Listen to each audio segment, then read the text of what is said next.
श्रीपराशरभट्टार्याः श्रीरङ्गेशपुरोहिताः श्रीवत्साङ्गसुधश्रीमान् श्रेयते मेस्तु பூயசே. இன்னைக்கு ஸ்ரீ விஷ்ணு சஹஸ்ரநாமத்தில் 19வது திருநாமமான யோகவிதாம் நேதா, அந்த திருநாமத்துக்குள்ளே அர்த்தத்தை பார்க்கலாம். எல்லா வித உபாயத்திற்கும் மோட்சத்தை அளிப்பவர். வேறு உபாயமாக பக்தி யோகமாக இருந்தாலும் மோட்சத்தை அளிப்பவர்னு அர்த்தம். அதாவது முன்னாடி உபாயத்திற்கு அனுகூலமான பிரபத்தி மூலம்தான் தன்னை வஞ்சாடுதவர்களுக்கு உபாயம் சொன்னார் இல்லையா? அப்படின்னா கர்மயோகம், ஞானயோகம், பக்தி யோகம் பண்ணுறவாளுக்கு கிடையாதா அப்படின்னா அதுக்கு தான் சொல்கிறார். இல்லை, யோகவிதாம் நேதா, யோகவித்துக்களுக்கு நேதா, தலைவன், அவரே வழிநடத்தி செல்பவர்.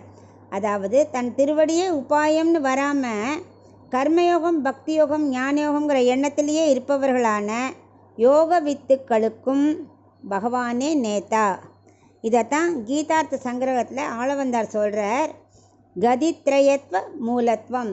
அதாவது பெருமாளை சேரணுமானா எல்லாம் அவற்றை தான் கேட்கணும். நீ எதை வேணால் ஃபாலோ பண்ணலாம், உபாயமாக எடுத்துக்கலாம். ஐஸ்வர்யம் வேணும்னாலும் நீ என்ன பண்ணணும்? நீயா போய் ஐஸ்வர்யத்துக்கு முன்னாடி நின்றுண்டு ஐஸ்வர்யமே வா அப்படின்னா வராது.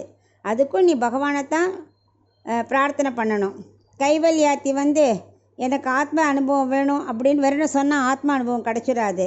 பகவானை பிரார்த்திக்கணும், எனக்கு நல்ல ஆத்ம அனுபவத்தை கொடுன்னு. அவர் யோகம் பண்ணி ஆத்ம அனுபவத்தை பெறணும். எல்லாத்துக்கும் பகவான் தான் ஆசிரியக்கணும். அவர் என்ன பண்ணுவார்? எல்லாத்தையும் கொடுத்துருவார். யார் எது கேட்டாலும் கொடுத்துருவார். திருவடியை கேட்கலையேன்னு கவலைப்பட மாட்டார். அட்லீஸ்ட் மற்றதை கேட்குறதுக்காகவான்னு என்கிட்ட வராரே அப்படின்னு அவருக்கு சந்தோஷம். அப்புறம் என்ன நினச்சிட்டு இருக்காருன்னா, இப்படி கொடுத்து மெல்ல மெல்ல அவள் மனசை மாற்றி மேலே கொண்டு கடைசியில் நம்ம திருவடியை பற்ற வைக்கலாம் அப்படின்னு அவர் நினைக்கிறார். அதனால் எதை கேட்டாலும் பகவானை தான் பிரார்த்திக்கணும். பகவான் தான் உபாயமாக இருப்பார்.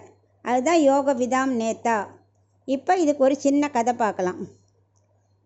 ஏழிசை எம்பிரான் ஒரு பெரிய பாடகர் திருநாராயணபுரத்தில் இருந்தார். அவர் நன்னா பாட்டு பாட செல்லப்பிள்ளை என்ன பண்ணுவார், அந்த சம்பத்குமார் இருக்காலே, அவர் நன்னா டான்ஸ் ஆடுவாராம்.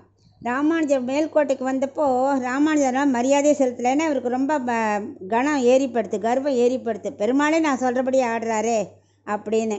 இதை பார்த்து அந்த சிஷ்யருக்கு தான் ரொம்ப வருத்தமாக இருந்தது. ராமானுஜரை பெருசாக எடுத்துக்கல, பட் இவாளுக்கெல்லாம் ரொம்ப வருத்தமாக இருந்தது. மரியாதை தரலையே, எவ்வளோ பெரியவர் இவர், ஆச்சாரியர் அப்படின்னு.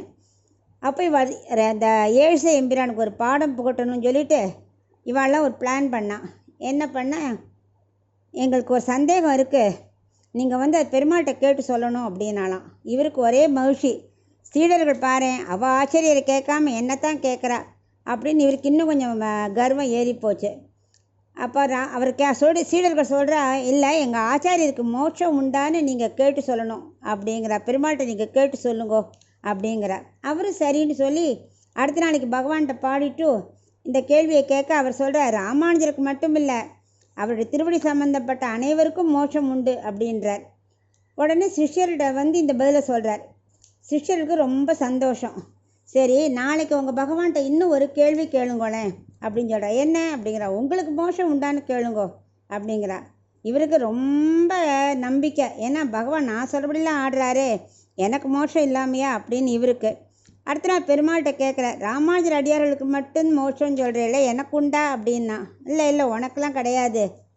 ஏன்னா நீ பாட்டு பாடினா நான் அதுக்கு டான்ஸ் ஆடிட்டேன்.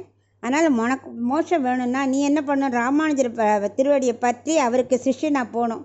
அப்போ தான் அவர் புரிஞ்சது. ஸோ இது இல்லாமல் எதுவுமே பண்ண முடியாதுன்னு சொல்லிட்டு அன்னிலேருந்து அவர் ராமானுஜர் சிஷ்யன் ஆகிட்டு அவர் திருவடியை பற்றினார் அர்த்தம். அதான் நேதா அப்படின்னா வழிகாட்டி. பெருமாள்கிட்ட அடையிறதுக்கு ஒரு வழிகாட்டி தான் நம்ம ஆச்சாரியர்.